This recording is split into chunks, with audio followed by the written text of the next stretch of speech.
Amén. Gloria al Señor. Después de un tiempo tan bendecido de poder alabar al Señor juntos, quiero invitaros hoy a abrir la Escritura en la epístola del apóstol Pablo a los Efesios, Efesios capítulo 2. Vamos a seguir hoy con nuestro estudio de esta preciosa epístola del apóstol Pablo, Efesios capítulo 2. Vamos a estar leyendo los versículos 1 al 10. Efesios 2 del 1 al 10 y vamos a estar meditando en esta mañana en los versículos 4 al 10. El último sermón estuvimos considerando los 3 primeros versículos. Hoy nos toca meditar en los versículos 4 al 10. Así que vamos a leer la palabra de Dios. Así dice la Escritura, dice: y Él os dio vida a vosotros cuando estabais muertos en vuestros delitos y pecados, en los cuales anduvisteis en otro tiempo, siguiendo la corriente de este mundo, conforme al príncipe de la potestad del aire, el espíritu que ahora opera en los hijos de desobediencia, entre los cuales también todos nosotros vivimos en otro tiempo en los deseos de nuestra carne, haciendo la voluntad de la carne y de los pensamientos, y éramos por naturaleza hijos de ira, lo mismo que los demás. Pero Dios, que es rico en misericordia, por su gran amor con que nos amó, aun estando nosotros muertos en pecado, nos dio vida juntamente con Cristo. Por gracia sois salvos. Y juntamente con Él nos resucitó y asimismo nos sentó en los lugares celestiales con Cristo Jesús para mostrar en los siglos venideros las abundantes riquezas de su gracia en su bondad para con nosotros en Cristo Jesús. Porque por gracia sois salvos por medio de la fe. Y esto no de vosotros, pues es don de Dios, no por obras para que nadie se gloríe, porque somos hechura suya, creados en Cristo Jesús para buenas obras, las cuales Dios preparó de antemano para que anduviésemos en ellas. Aquí la lectura bíblica. Vamos a orar y poner este tiempo delante del Señor. Sopla, Espíritu Santo, en este lugar. Ven, Espíritu de vida, y sopla tu aliento en nuestros corazones. Danos la gracia, Espíritu Santo, de poder contemplar en esta mañana al Hijo y en el Hijo la gloria del Padre. Señor amado, quiero pedirte que tú ministres a nuestros corazones, Padre. Esta vida de la cual habla el texto de hoy, Señor, tal vez pueda ser experimentada por muchos por primera vez en esta mañana, y también que tu iglesia, Señor, pueda ser vivificada por el poder de tu Espíritu Santo. Te lo pedimos, Señor, a ti, y nos encomendamos a tu gracia. Oramos en el nombre de Jesús. Amén. Amén. Amén. Queridos hermanos, quiero empezar el sermón de hoy con una cita del doctor Martin Lloyd-Jones, predicando acerca de estos 10 versículos que acabo de leer, y él dice lo siguiente. Él dice: al leer estos versículos hemos de admitir que la mayoría de nuestros problemas derivan de un doble fracaso. Por un lado, fallamos en no percibir la profundidad del pecado, y por otro, fallamos en no percibir la grandeza, la altura y la gloria de nuestra salvación. Queridos hermanos, estoy absolutamente seguro de que Lloyd-Jones tiene razón en este asunto y tiene todo que ver con el texto que acabamos de leer. 2 grandes errores que cometemos. El primero de ellos es la incapacidad de percibir la profundidad y la realidad del pecado, y en segundo lugar la incapacidad de percibir la grandeza, la altura, la gloria de la salvación que Dios nos ha otorgado en la persona de Jesucristo. Algo interesante referente a estos 10 versículos es que en ellos el apóstol Pablo se dirige a los creyentes. Él no está hablando a inconversos. En efecto, él está hablando a la iglesia, a sus hermanos en la iglesia en Éfeso, a todos los creyentes también en esta mañana.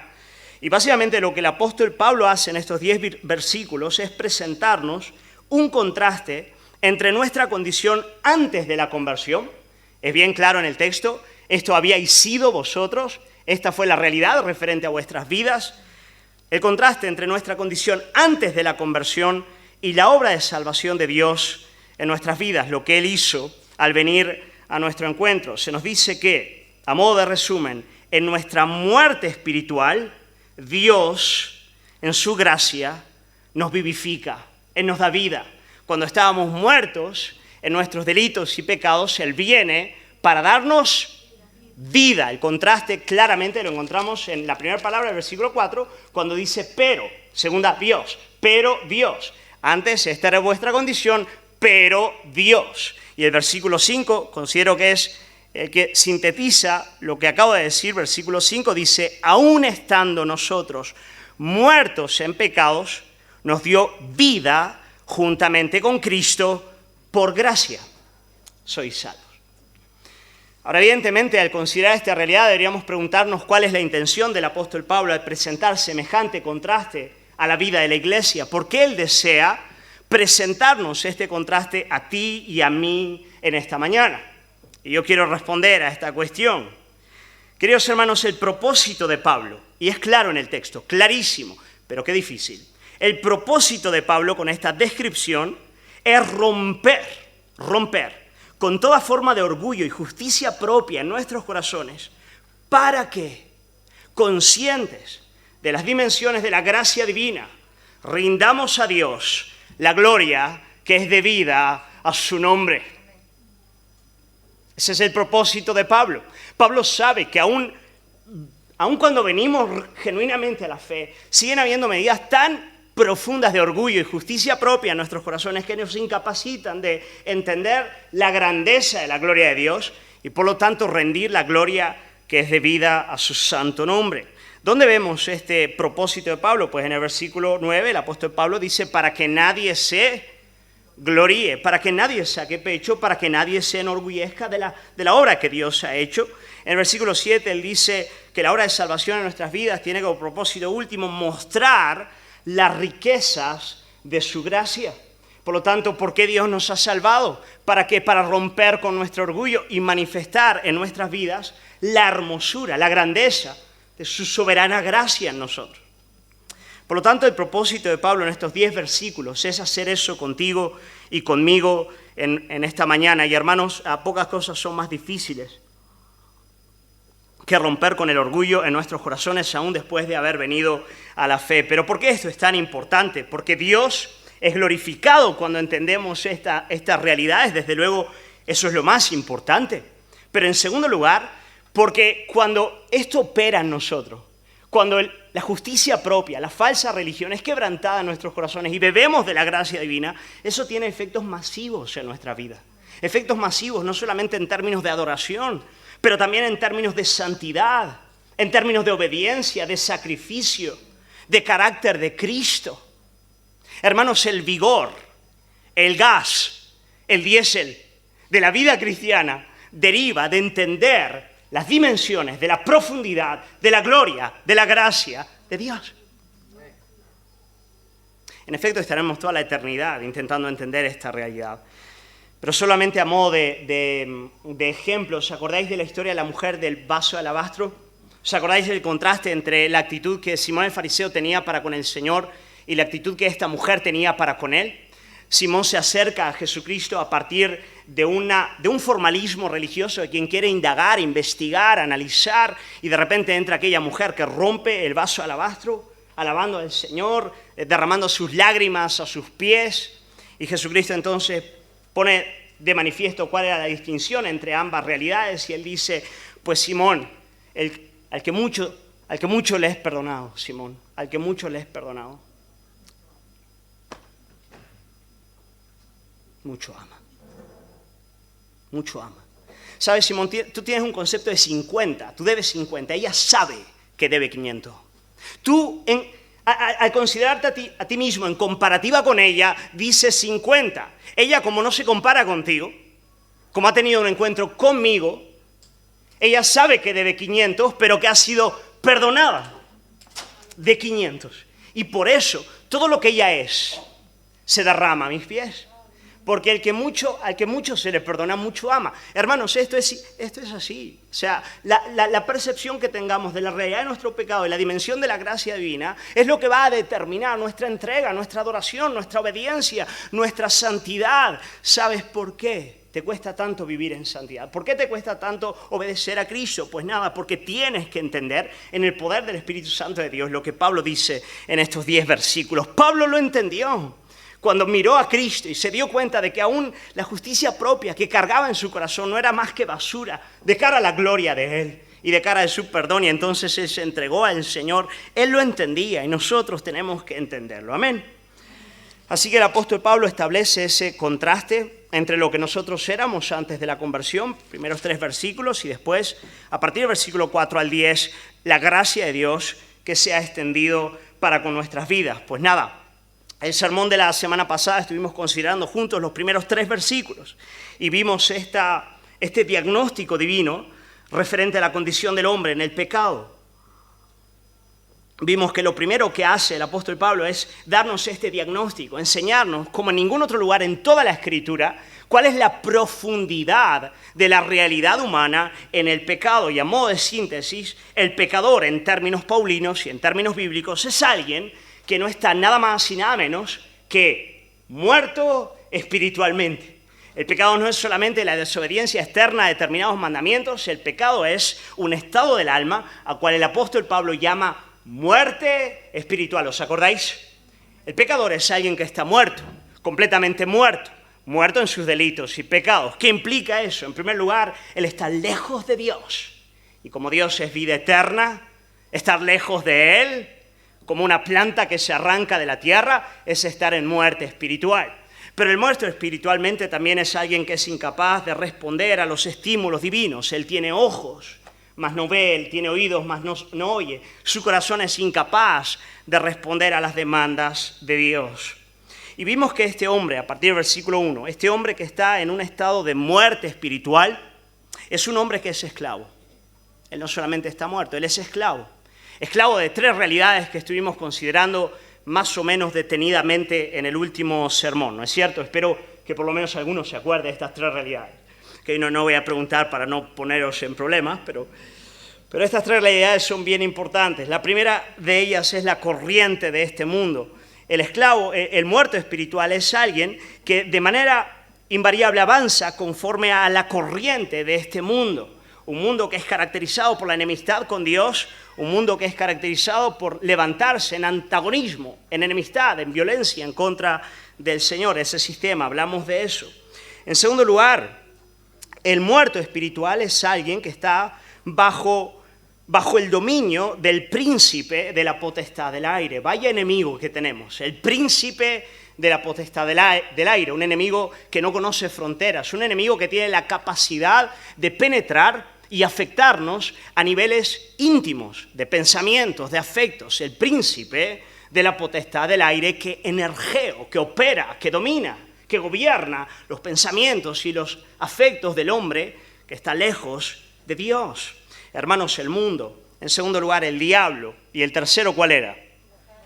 La carne, ¿no es verdad?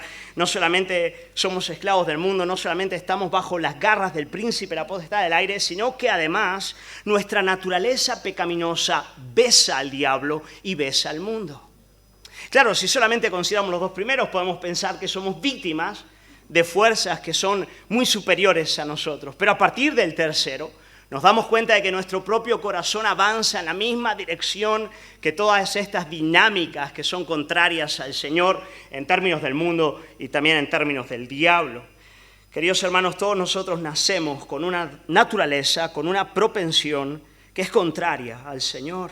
Lo vemos desde pequeños, aún en nuestros hijos, eso es tan evidente, y cuanto más en nuestros corazones. Todo eso es real, referente a nuestras vidas, pero no es lo peor. Lo peor viene después de todo eso. La verdadera gravedad del pecado no es la pena. La verdadera gravedad del pecado, en último análisis, no es lo que promueve nuestras vidas. La verdadera gravedad del pecado solamente podemos percibirla al compararlo delante de Dios, delante del carácter de Dios. Por eso el apóstol Pablo termina diciendo que somos hijos de ira. Hijos de ira, merecedores de ira por constitución, por naturaleza, a causa del pecado. Estamos bajo la ira de Dios, hablamos de eso. Yo quiero animarte a volver a escuchar ese sermón unas 20 veces, ¿ok? Meditar en estas realidades una y otra vez. Meditar en la belleza y la gloria y lo terrible que es la ira del Dios Santo. Hablamos de todo eso. Qué terrible es todo eso, hermano. Pero esa es la realidad y era la realidad del creyente y es la realidad de toda la humanidad. El apóstol Pablo dice que aún nosotros como creyentes compartíamos eso con toda la humanidad. Este es un diagnóstico universal. En otras palabras, no hay nadie que esté fuera de ese diagnóstico. Por cuanto todos pecaron, todos, y están destituidos de la gloria de Dios. No hay ni siquiera uno que haga lo bueno. No hay uno que busque a Dios. No hay nadie, aparte del Salvador. Queridos hermanos, dejadme deciros que considero de todo corazón que la mayor tragedia de nuestro tiempo es que los hombres están preocupados con muchas cuestiones que son francamente secundarias. Queridos hermanos, si hoy tú hablas con la gente, la gran mayoría de las personas te van a decir cuál es el problema del hombre en nuestro tiempo. Pues nada, el cambio climático, ¿no es cierto? Deberíamos cerrar las macrogranjas, ese es el problema del ser humano. Dejar de comer carne nos haría gente más pía. Tal vez algunos pueden decir, no, pastor, eso es muy frívolo. El peligro ahora es el sonar de las trompetas de guerra. ¿No te das cuenta de que en la frontera de Ucrania están 100.000 soldados rusos y Europa está que arde? Desde luego, eso es cierto. Algunos van a decir, no, pastor, la inflación es el problema económico que nos aqueja de manera grave y profunda. Quién sabe, las grandes injusticias sociales, la crisis en la educación, las carencias de valores morales en la sociedad moderna en la que estamos. Todo eso, desde luego, no es de desdeñarse, pero nada de eso llega a la raíz del problema. Nada de eso llega al fondo de nuestra situación. Y lo importante es que podamos llegar al fondo del problema. Y en el fondo del problema está el pecado y la ira de Dios. Y hermanos, nosotros como iglesia tenemos el privilegio, el llamado y la responsabilidad de aprender esta realidad y darla a conocer, entenderla en nuestros corazones y también proclamarla con nuestra boca. Hermanos, si no llegamos ahí, no hay salvación ni hay cambios profundos que permanezcan. Déjame hacerte una pregunta muy sincera. ¿Qué es, cristiano, lo que más te preocupa? ¿Qué es lo que está en tu mente y el corazón el tiempo entero? ¿Es el problema económico? ¿Es el virus? ¿Es la pandemia? ¿Es la crisis social? ¿Qué es lo que tiene tu atención? Yo espero de todo corazón que a ti te preocupe lo mismo que le preocupaba a Pablo. Pablo hablaba de la realidad del pecado, de la corriente de este mundo. Él hablaba del príncipe de la potestad del aire, de la naturaleza pecaminosa, de la ira de Dios, del juicio que está a las puertas. Y nosotros como iglesia necesitamos de todo corazón poder también preocuparnos con estas realidades. Amén. Así que, hermanos, ese es el diagnóstico que nos otorga el apóstol Pablo en estos primeros 3 versículos. Pero bendito sea el nombre del Señor. Esto no es todo lo que la Biblia tiene a decirnos. Amén. La Biblia sigue adelante y hay más que tenemos que aprender en estos versículos. Después de pintarnos el cuadro de una noche oscura, de una realidad desesperante, de un diagnóstico devastador, el apóstol nos enseña la obra de Dios en nuestra salvación. Y eso es lo que empieza a partir del versículo 4. Después de decirnos, mira, este es el diagnóstico, ahora te voy a proveer la medicina. Y de eso quiero hablar en esta mañana. Quiero que podamos considerar qué es lo que Dios ha hecho en esa realidad nuestra de muerte espiritual. Y déjame deciros de nuevo que en estos 10 versículos encontramos una microescritura, una escritura en miniatura. ¿Por qué? Porque todo el propósito de la escritura, todo el mecanismo bíblico consiste en hablar precisamente de estas dos realidades. La Biblia nos habla, en primer lugar, de la realidad del pecado. En segundo lugar, de la realidad de la gracia. Esos son los dos grandes temas de toda la Biblia. Es el método bíblico. La Biblia está el tiempo entero confrontando tu pecado para después presentarte la gracia del Señor. Eso es lo que la Biblia hace el tiempo entero. Algunos dicen, pastor, no es suficiente con la gracia, es que los hombres no reconocen por naturaleza la realidad de su pecado. Alguien que está muerto espiritualmente no es alguien que evidentemente va a reconocer esa realidad. Pues no. El hombre es como el leproso. El pecado es como la lepra. La lepra te va matando, pero en la medida en la que te mata, te hace insensible a esa realidad. ¿Sabéis cómo funciona la lepra, no es cierto? Ella va, los médicos aquí pueden decir, el sistema nervioso se va atrofiando, tú te puedes ir pudriendo realmente, deteriorando, pero vas siendo insensible a esa realidad. El pecado opera de la misma manera. Por eso el ser humano es alguien incapaz de percibir su muerte espiritual. Para el hombre, hermanos, el pecador, de verdad lo digo, el pecador, para todo ser humano, el pecador es el otro. Es el otro, no yo. Por eso la Biblia tiene que venir una y otra vez para mostrarnos, en primer lugar, la realidad de nuestro pecado, para que a partir de ella la gracia divina pueda fluir. Pues nada, versículo 4, vamos a ver qué nos dice la Biblia respecto a lo que Dios ha hecho en nuestra condición. Vamos a ir versículo a versículo para analizar esta realidad y mi oración es, de todo corazón lo digo, estoy orando para que en la medida en la que estas verdades son proclamadas, el Espíritu pueda fluir en este lugar, soplar y tal vez promover vida, aliento de vida en algunos por primera vez. Esa es mi oración. Algunos en este lugar necesitan nacer de lo alto, necesitan una vida en el alma. Algunos que han escuchado el Evangelio por muchas veces, algunos quién sabe que piensan que la tienen, pero todavía no la tienen. Y yo estoy orando de todo corazón, es mi oración, que sople aliento de vida en este lugar y que pueda también ser un día de conversión, de nuevo nacimiento. Esa es mi oración. Espero que el Señor nos dé la gracia de que así acontezca. Así que versículo 4, las dos primeras palabras del versículo 4, sin lugar a dudas, me parece a mí, son de las palabras más dulces en toda la Biblia, en toda la Escritura. En cierto sentido, ellas contienen el corazón del Evangelio, el corazón de las buenas noticias que la Biblia viene a entregarnos. Esas dos primeras palabras del versículo 4 son pero Dios, pero Dios. Queridos hermanos, lo primero que hace el apóstol Pablo al reconocer la condición dramática del hombre en la realidad del pecado es quitar por completo los ojos del hombre para ponerlos ¿en quién? En Dios. Y queridos, quiero deciros algo que es absolutamente extraordinario. Todo el propósito de la Biblia al diagnosticar la realidad de nuestro pecado no es que nosotros podamos a partir de esa realidad esforzarnos para salir de ella, sino llevarnos a desesperar a tal grado de nosotros que quitemos por completo nuestra esperanza en nuestras fuerzas para ponerlas en Dios y solo Dios.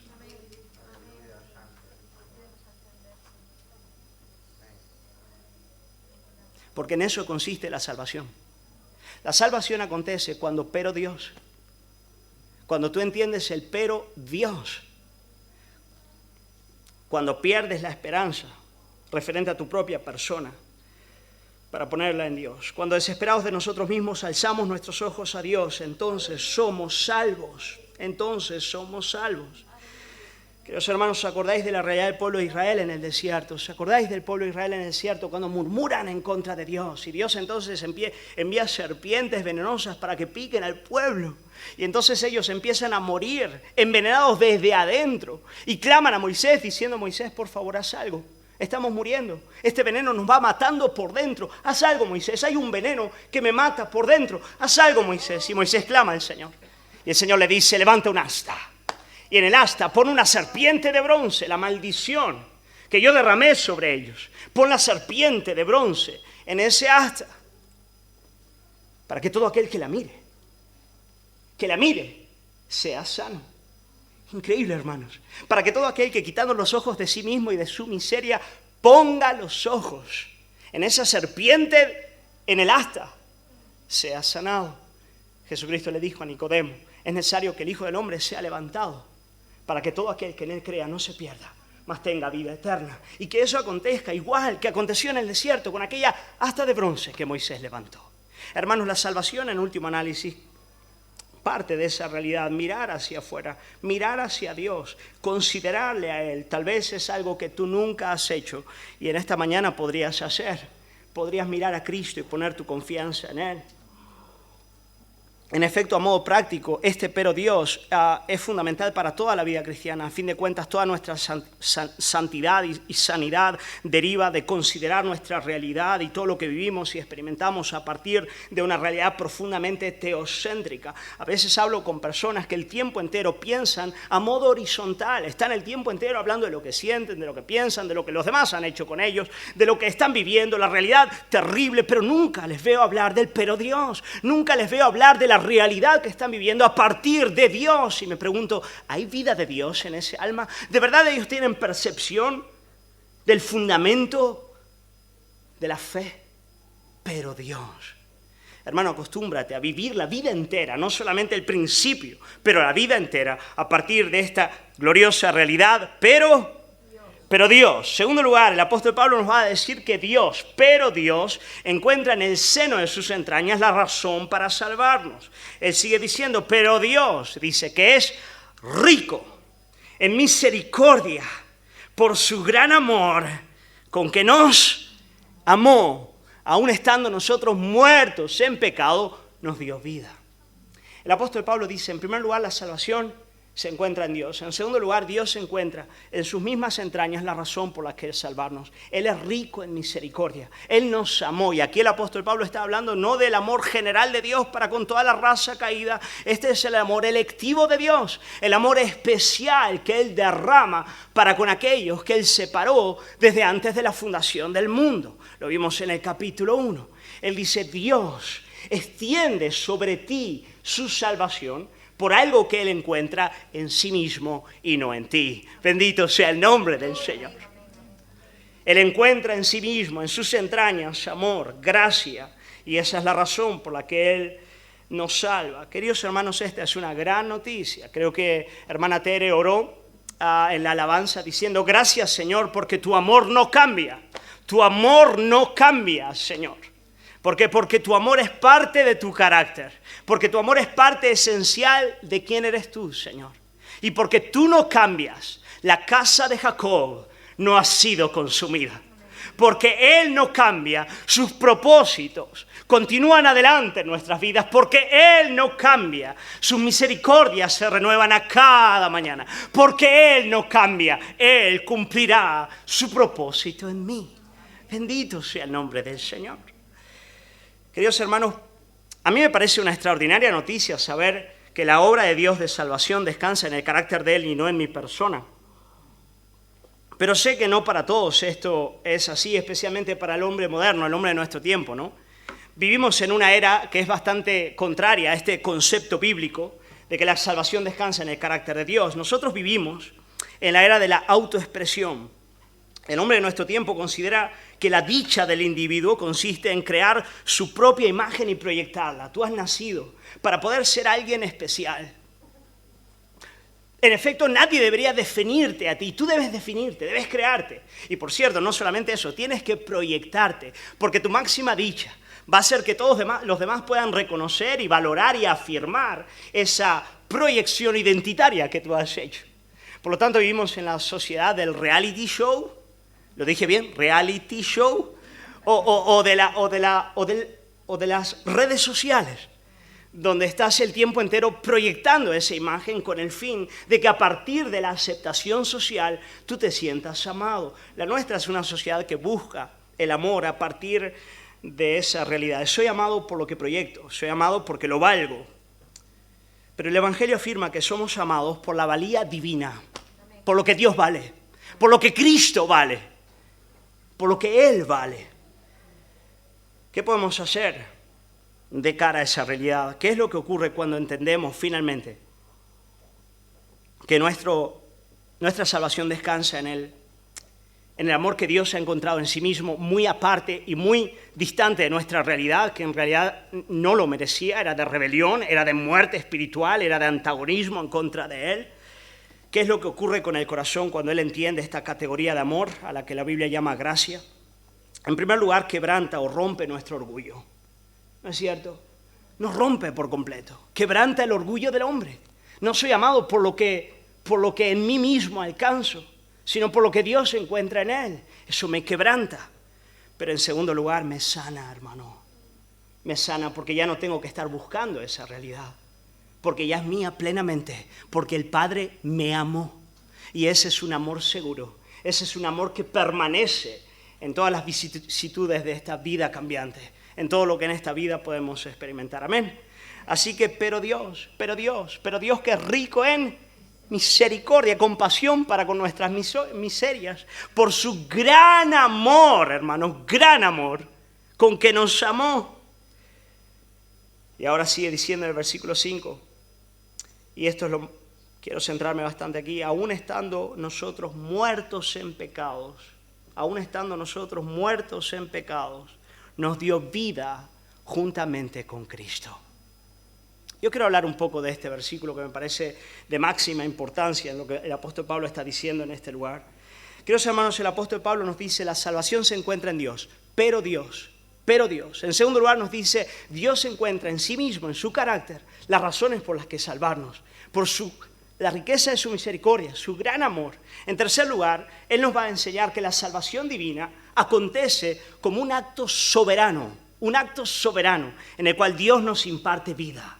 Él viene en la realidad de nuestra muerte espiritual y nos da vida. ¿Ok? ¿Vais conmigo? Sí, levantad la mano. Hace sí, pastor, gloria al Señor.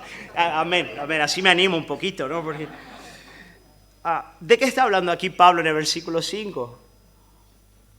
Cuando él dice que estando nosotros muertos en pecados, Dios vino a darnos vida juntamente con Cristo. Él vino a darnos vida. Bueno, para la gran mayoría de las personas esto significa la conversión. Pastor, ahí usted está hablando de la realidad de la conversión. Pero yo quiero decirte que no es así. Quiero decirte que el apóstol Pablo está hablando de algo que es anterior a la conversión. La conversión es el acto por el cual nosotros nos arrepentimos de nuestros pecados si creemos en Jesús. Eso es convertirse. Es un cambio de 180 grados. Yo estoy avanzando a partir de la realidad del pecado, o sea, una vida autónoma, distante de Dios, buscando mi gloria y queriendo alcanzar lo mío. Y de repente yo cambio de dirección. Yo dejo de buscar esas realidades autónomas para empezar, me arrepiento de ellas, abrazo lo que Jesús hizo por mí y empiezo a vivir una vida de progresiva santidad. Allí me he convertido. Pero el apóstol Pablo, al hablarnos de esta vida que Dios nos otorga a nuestra muerte, está hablando de algo que viene antes de la conversión, algo que la propicia, que la promueve, que la impulsa.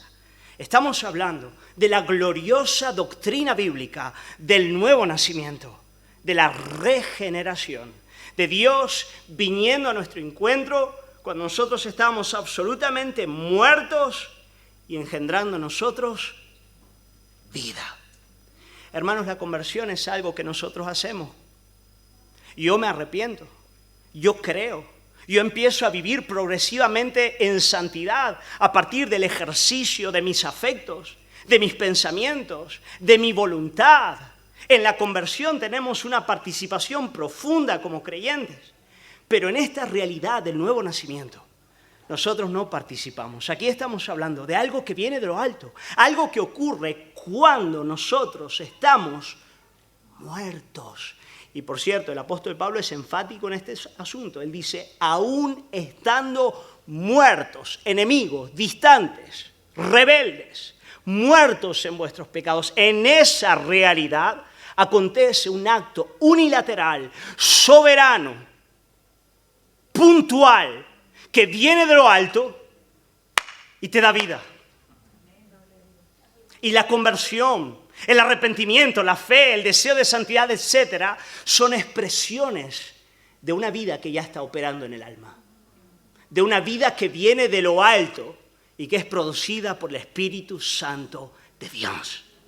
Hermanos, esa es la regeneración, es el nuevo nacimiento. Hermanos, el nuevo nacimiento es algo en lo cual nosotros no participamos. Dios viene a nuestro encuentro para vivificarnos, para darnos vida. Claro, nosotros no somos conscientes del nuevo nacimiento. Lo único que nosotros experimentamos, francamente hablando, es la conversión. Quiero decir, ¿tú de qué te acuerdas? ¿Te acuerdas de que un día estabas escuchando el Evangelio y qué ocurrió? De repente sentiste dolor por tu pecado por primera vez. Quiero decir, el pecado dejó de ser un concepto abstracto o aplicado a la humanidad y de repente pasó a ser mi pecado. Mi pecado y duele más que todo en el mundo. 1000 penas no me duelen tanto como la maldad de mi alma. Huía yo de las penas mi vida entera cuando me di cuenta que el problema no eran las penas, era el pecado. Y me di cuenta de que la realidad objetiva del pecado y la gravedad de él no era lo que hacía en mí o en los demás, sino delante de Dios. Y empecé a dolerme por él. Y empecé a decir con el salmista, contra ti solo he pecado. Y he hecho lo malo delante de tus ojos para que sea reconocido por justo en tu palabra y tenido por puro en tu juicio. Y seguiste diciendo, he aquí en pecado he sido formado, en maldad he sido formado y en pecado me concibió mi madre. He aquí tú amas la verdad en lo íntimo y en lo secreto me has hecho comprender sabiduría. Y empezaste a decirle al Señor, purifícame con hisopo, Señor, y seré limpio. Lávame y seré más blanco que la nieve. Crea en mí, oh Dios, un corazón puro. Y espíritu recto pon dentro de mí. Empezaste a arrepentirte. Y no solamente eso, viste a Jesús, le abrazaste. Esa es nuestra experiencia, hermano. Eso es lo que nosotros recordamos si hemos nacido de nuevo. Pero lo que Pablo nos está diciendo aquí es que para que eso ocurra, ha venido una vida de lo alto en la cual tú no has participado. El Espíritu Santo de Dios sopló aliento de vida en ti. Aliento de vida en ti. Y todas esas experiencias tuyas son el reflejo de esa obra soberana, vivificante, gratuita de Dios. Gloria al Señor por eso. Amén, hermano. Amén, gloria al Señor por eso. Hermano, Jesús le dijo a Nicodemo, este es un misterio, es difícil de explicarlo. El viento sopla de donde quiere, el Espíritu sopla de donde quiere y oyes su sonido, mas ni sabes de dónde viene ni a dónde va. Así es todo aquel que es nacido del Espíritu. Es un gran misterio esto, es algo que el Espíritu Santo de Dios opera en el alma humana. Hermanos, esto es algo tremendo. La voz del Altísimo viene sobre nosotros y nos da esta nueva vida. ¿Os acordáis de la historia de Lázaro cuando estaba muerto y Jesús va a la tumba, no es cierto?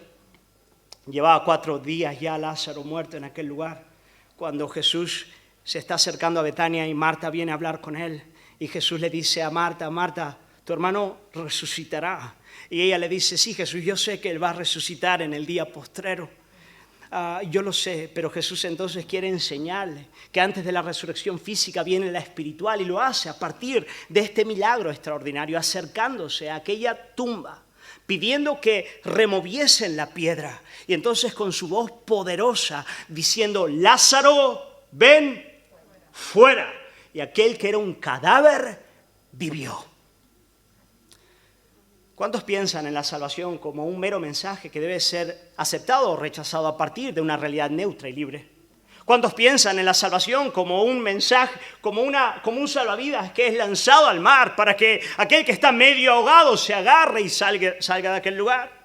¿Cuántos enseñan la salvación como una mera medicina que se les daba a un enfermo que aunque está pachucho podría aceptarla o rechazarla? Pero el apóstol Pablo dice, y él os dio vida. ¿Cuándo? Cuando estabais muertos. Gloria al Señor por eso. Hermano, ¿en qué consiste esta vida que Dios nos otorga? ¿Qué es lo que ocurre cuando el Espíritu viene y nos da esa vida? Pues nada, lo que ocurre no es que nos otorgue alguna nueva facultad de la que no disponíamos antes, no es que Él venga a darnos algo absolutamente nuevo en nuestro ser interior, en esos términos, nada de eso. Esa nueva vida lo que hace, particularmente en nuestras vidas, es cambiar nuestra disposición para con Dios en todo lo que somos. Nuestros pensamientos, que antes eran antagónicos, incrédulos, contrarios al Señor, pasan a correr conforme a su palabra. Nuestros afectos, que antes eran autónomos y amaban el pecado y rechazaban la ley divina como un tipo de esclavitud, pasan a encontrar en la ley su objeto de mayor amor.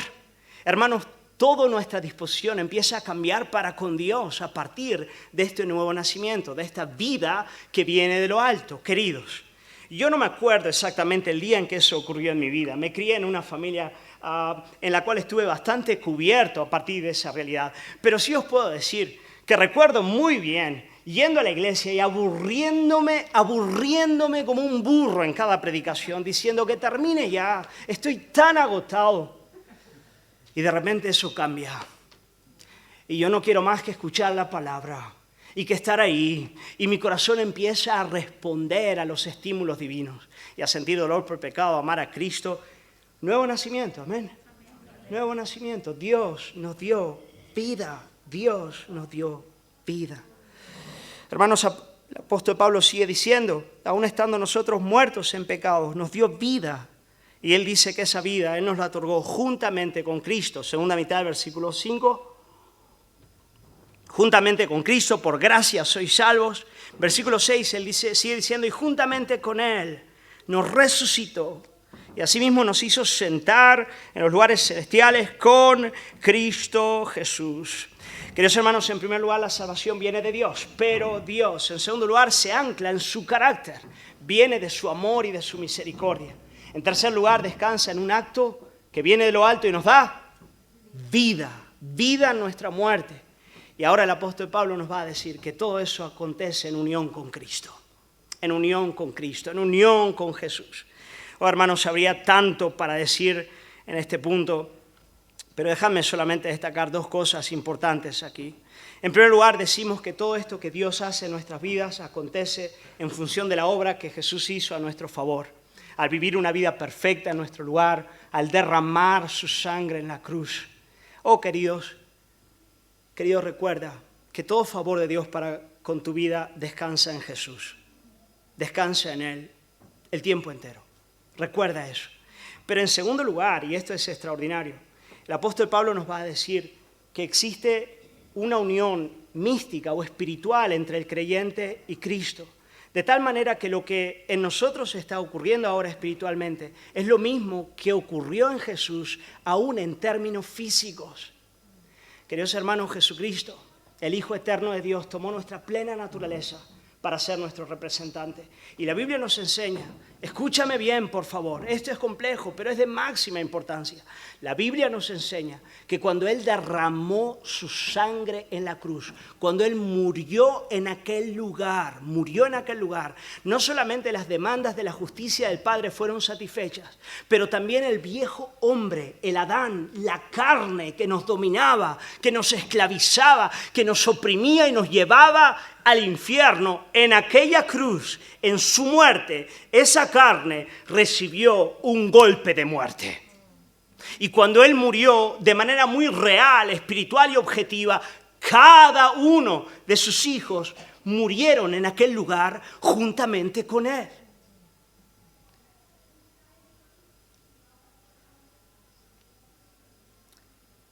Llegaron a aquel lugar José de Arimatea y Nicodemo, que eran principales de entre los judíos, y sacaron su cuerpo, que era cadáver. Estaba completamente muerto. Lo cogieron, lo pusieron en aquella tumba, y Jesús estuvo desde el viernes hasta el domingo por la mañana como un cuerpo muerto en aquel lugar. Un cadáver estaba en aquel lugar. Pero bendito sea el nombre del Señor, el domingo por la mañana, hermanos, la voz del Padre se alzó en aquel lugar y le dijo: hijo, vive, vive. ¿Y sabes lo que ocurrió? Que aquel cuerpo del Señor volvió a la vida. Y el apóstol Pablo nos está diciendo que en ese acto, ese poder, esa misma vida que operó resucitando físicamente a Jesucristo de entre los muertos, es la que opera dándonos vida espiritual a ti y a mí, a todo verdadero creyente. Es la vida de Cristo. ¿Por qué? Porque todo creyente es partícipe de Cristo, porque todo verdadero creyente está unido a Cristo. Alguno dirá: pastor, yo pensé que esa era la realidad de los grandes místicos.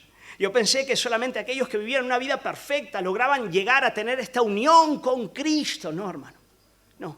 Todo verdadero creyente, el menor de los cristianos de esta iglesia, el más torpecillo, el que está dando los primeros pasos todavía, el que no tiene ni idea de estas realidades conceptualmente y le parece que le superan por mucho, sigue siendo alguien que tiene una unión vital y profunda con Jesús.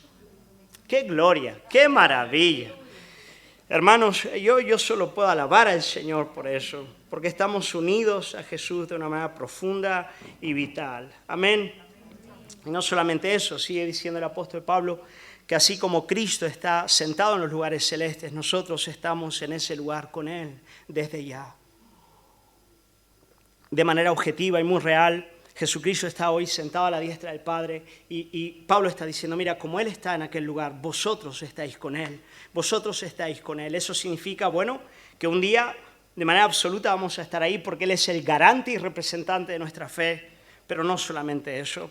Significa también que desde ya nosotros podemos participar de su poder y de todo aquello que nos espera en la era escatológica cuando Él regrese. Hermanos, todos los bienes del cielo ya son en alguna medida nuestros desde ahora. ¿Por qué? Porque estamos sentados a la diestra del Padre con Cristo.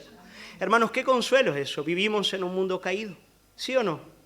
Bueno, yo sí. Yo vivo en un mundo caído. Lucho con el pecado a cada día. El diablo el tiempo entero viene a machacar mi mente. Pero recuerdo, hermanos, que los poderes de Cristo, que la gracia de Cristo está a mi favor aún en el día de hoy. Amén. Bendito sea el nombre del Señor. Hermano, meditas en estas realidades, ellas son profundas en tu vida, las consideras, vives a partir de ellas. Recuerdas que tu salvación se ancla en Dios, en primer lugar. Recuerdas que tu salvación descansa en su amor y en su misericordia y no en lo que tú eres. Recuerdas que tu salvación descansa en una vida que te ha sido otorgada soberanamente de lo alto y es irresistible porque no es nada más y nada menos que la vida de Cristo. Y por lo tanto es poderosa para obrar en ti todo lo que Dios demanda, para llamarte al arrepentimiento, para hacerte crecer en santidad, para confrontarte, para darte todo lo necesario para que puedas vivir la vida cristiana. Pero queridos hermanos, llegamos al versículo 8, hay tanto. Pero el versículo 8, el apóstol Pablo llega a la conclusión inevitable de todo lo que venimos diciendo. Él dice, porque por gracia sois salvos por medio de la fe, y esto no de vosotros, pues es don de Dios. Queridos hermanos, aquí el apóstol Pablo nos está diciendo que tanto la salvación como la fe que se ciñe de ella son regalos de lo alto. El Padre ha decidido salvarnos y Él nos ha dado un nuevo corazón, una nueva vida, para que nosotros podamos sinceramente abrazar esa salvación. Y toda esa realidad, tanto de la salvación que viene de Él, como de la capacidad de recibirla mediante la fe, todo eso es un regalo de Dios. Es un don que viene de lo alto, es un don de su gracia, un don de su misericordia. Hermanos, gracia es favor inmerecido. Pablo está diciendo, recuerda que todo lo que Dios ha hecho en tu vida, todo lo que Él hace, todo lo que Él hará, provienen de un regalo, de un favor que tú no mereces.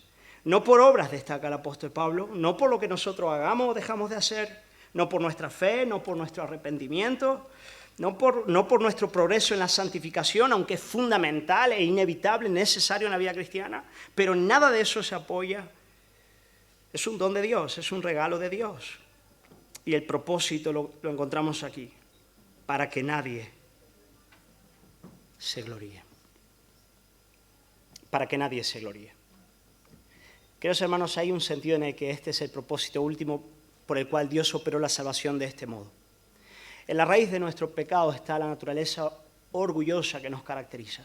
Y Dios obró la salvación de tal manera y la ejecutó de tal manera que viene a romper con el orgullo del hombre en la raíz. Dios nos salva de tal manera que ninguno de nosotros pueda decir, pastor, ¿sabe usted? Yo he sido salvo porque por lo menos me he arrepentido. ¿Sabe, pastor? Yo he sido salvo porque mientras algunos han sido incrédulos, yo le he creído al Señor. Yo he sido salvo porque me esfuerzo en vivir en la práctica religiosa. Pablo está diciendo, hermanos, no por obras. ¿Para qué? Para que nadie se gloríe. El propósito de la salvación que Dios nos otorga es quebrantar con el orgullo de nuestros corazones, que es el principio de todo pecado en la vida del hombre. ¿Por qué? Porque somos hechura suya. Wow. Hermano, la Biblia dice que somos hechura de Dios, que Él nos ha creado, Él nos ha hecho. ¿Sabéis la palabra aquí, hechura? Es muy bonita porque es la palabra poema en el griego, poema, de donde viene la palabra en español poema, y se utiliza en el griego clásico para hablar de una obra de arte. Una obra de arte. Pablo está diciendo porque somos una obra de arte divina, porque somos una obra de arte de Dios, una obra artística de lo alto. Hace algunos sermones cuando estaba hablando de la iglesia como la plenitud de Cristo, lo hice bastante torpe, me costó mucho, me costó exponerlo, y cuando salí del púlpito se me acerca mi padre, y claro, para eso están los pastores, ¿no?, mayores, y si son padres mejor todavía, y me dice, Pedro, ¿sabes? Cuando la Biblia habla, cuando Pablo habla de este asunto de la iglesia como la plenitud de Cristo, es muy interesante. No sé si me lo dijo con esas palabras o yo luego lo reinterpreté, pero un poco la idea era la siguiente. Mira, Cristo es Señor de toda la creación y Él está manifestando su gloria en todas las cosas. Pero hay un sentido en el que la iglesia y cada verdadero creyente es la plenitud de su realización. Porque, ¿sabes? Aunque Él manifiesta su gloria en todo lo que Él hace, la plenitud, lo completo, lo perfecto, lo más sublime, lo más extraordinario, aquello en lo cual Él se expresa de una manera más plena y profunda, a grado de reflejarse de una manera única, es en la iglesia. ¿Sabes? Como la Mona Lisa, que podríamos llamarla la plenitud de Leonardo da Vinci, la iglesia es la plenitud de Cristo. Queridos hermanos, nosotros somos el poema de Dios. No hay nada en la faz de la tierra donde Cristo manifieste de manera más preciosa su gloria y su hermosura que en la vida de un creyente. Y mejor aún, que en la vida de toda la iglesia.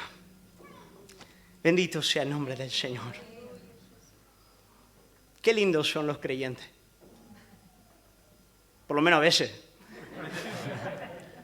Digo, cuando aparecen creyentes, ¿no? Somos hechura de Él. Él nos ha creado. Él nos creó en Cristo Jesús. ¿Para qué? Para que sea un poema que se recite, no que se guarde. Él nos creó para buenas obras. Y esto es bien importante. Tantas veces os he dicho, hemos sido salvos por gracia.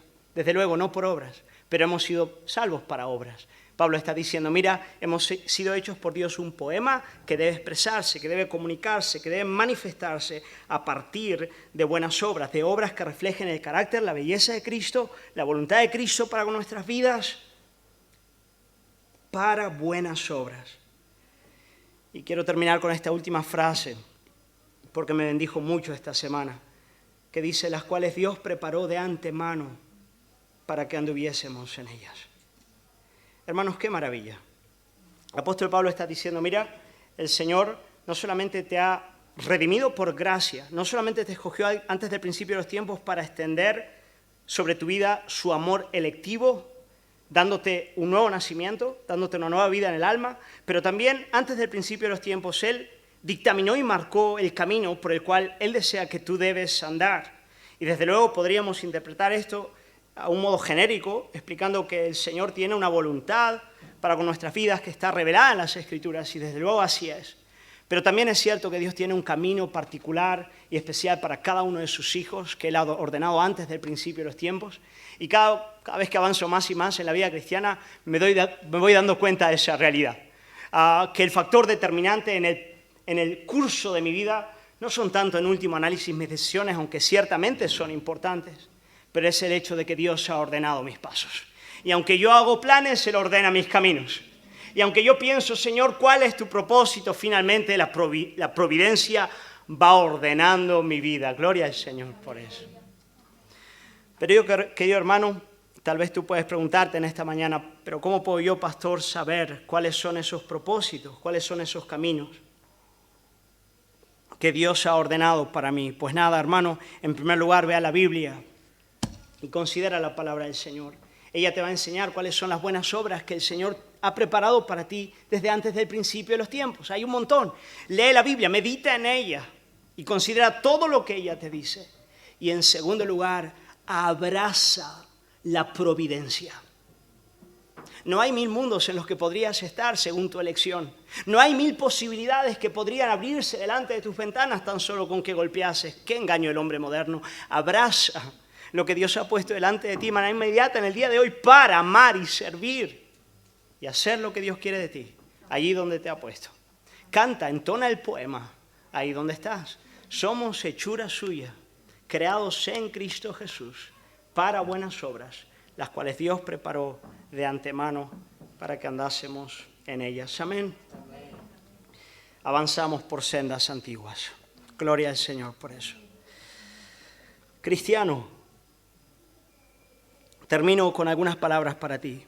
En primer lugar, continúa acercándote a la Biblia para que ella, cual espejo, revele la realidad de tu pecado. Nunca dejes de hacerlo. Permite a la Escritura que ella venga a confrontarte con tu pecado. Y en segundo lugar, pide la ayuda al Espíritu Santo de Dios para que en la medida en la que tú ves esa realidad puedas abrazar de todo corazón esta categoría del amor divino. En cierta ocasión escuché a un predicador decir que no hay nada más difícil en la faz de la tierra que creerle a Dios cuando Él dice que nos ama en la condición en la que estamos. Pero eso es lo que la Biblia dice. Y yo quiero animarte a ir a la Escritura y a pedir ayuda al Espíritu Santo de Dios para que Él revele ciertamente juicio, justicia, pecado, pero que también revele el amor de Dios, la gracia del Señor en tu corazón. Amén. Yo quiero animarte a orar en esa dirección y a seguir pidiendo que el Señor obre de esa manera. Pero tal vez hay otros en este lugar que dicen, pastor, yo necesito esta nueva vida de la que usted habla. Yo necesito eso en mi corazón. Tal vez algunos en este lugar deberían reconocer de todo corazón, yo no he nacido de nuevo. Yo no tengo esa experiencia en mi alma. Yo no he conocido esa vida que viene de lo alto. ¿Qué puedo hacer? ¿Qué puedo hacer en esta mañana? Yo quiero decirte en el nombre de Jesús, hay un lugar al que puedes acudir.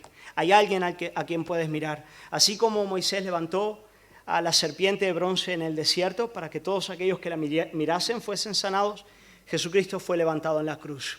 Yo quiero decirte algo, Jesús en la cruz derramó su sangre por nuestros pecados. En aquel lugar Él estaba pagando el precio de nuestros pecados para reconciliarnos con Dios. Y es en ese lugar en el cual el amor divino se manifiesta para con nuestras vidas. Así que yo quiero animarte de todo corazón a mirarle a Él, a poner tu mirada en Él. ¿Y por qué no a orar y decir, Espíritu de vida, cambia mi corazón, cambia mi corazón? Vamos a orar. Y vamos a pedirle eso al Señor. Vamos a pedirle al Señor que Él obre de esa manera en nuestras vidas, que su gracia se manifieste trayendo vida a nuestros corazones. Señor, queremos alabarte y agradecerte por tu palabra. Yo quiero pedirte, Espíritu Santo, quiero pedirte que soples con aliento de vida en este lugar. Señor amado, como Jesús, como tú hablaste esa palabra de poder al cuerpo muerto de Lázaro y le dijiste, Lázaro, sal fuera. Señor, que así tú puedas hablar en esta mañana. Tal vez algunos que están en este lugar, Señor, pero nunca han escuchado de verdad tu voz. Que esta sea una mañana de salvación, Señor. Que en tu misericordia tú te manifiestes con poder para obrar de ese modo, Señor. Tal vez algunos en este lugar puedan experimentar por primera vez el perdón de Cristo, puedan venir a ti, Jesús, y sentir tu abrazo, sentir tu misericordia, sentir tu gracia, sentir, Señor, cómo en sus corazones algo profundo cambia, Padre. Y allí donde había muerte, ahora hay vida, allí donde había indiferencia, ahora, Señor, hay un nuevo palpitar, un corazón de piedra que es arrancado y un corazón de carne que es entregado. Señor amado, yo quiero rogar eso de lo alto. Señor, sopla espíritu de vida en este lugar.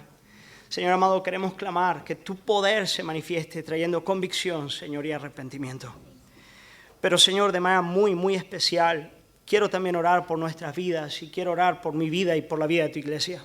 Señor, necesitamos un avivamiento, Señor.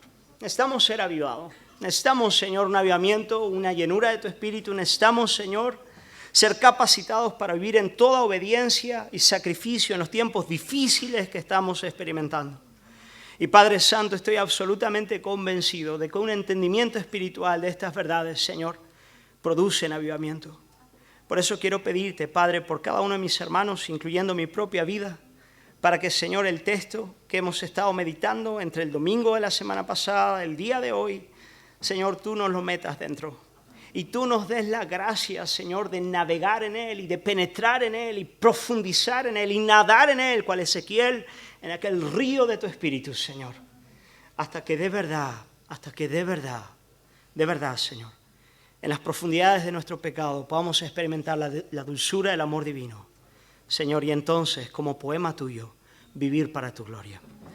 Señor amado, queremos alabarte por tu palabra, agradecerte, Señor, por congregarnos en este lugar para meditar en ella y pedirte que ella pueda dar todo fruto para la gloria y honra de tu santo nombre. Oramos en el nombre precioso de Jesús. Amén.